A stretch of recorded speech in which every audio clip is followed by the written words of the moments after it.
Miss Abby again with AhHa Broadway. We're back with some more acting tips in our Who, What, Where, When, Why series.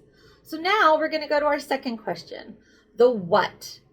Maybe this might be the hardest one for you to answer because it's really going to be up to you. When you think about what, the first question that should come to mind is, what are you doing? Right?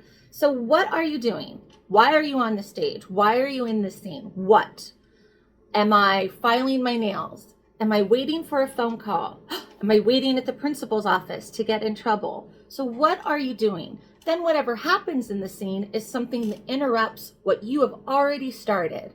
By already starting that, you've given us a sense of intention, a sense of purpose, a reason to be there. So you have to know what you're doing. Are you waiting for a phone call?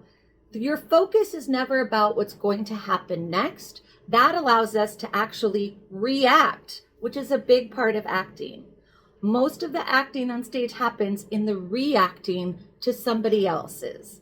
So by knowing what we're doing, we are able to honestly react. Then you need to know how important is what you're doing.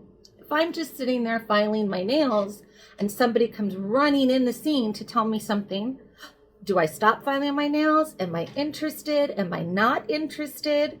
By knowing how important what I'm doing, it's going to allow you to make some great acting choices in your reaction to the other people in the scene. So remember the what. Remember how important is it? Really know why you're there, so it's the importance of it. What are you doing? See you next time.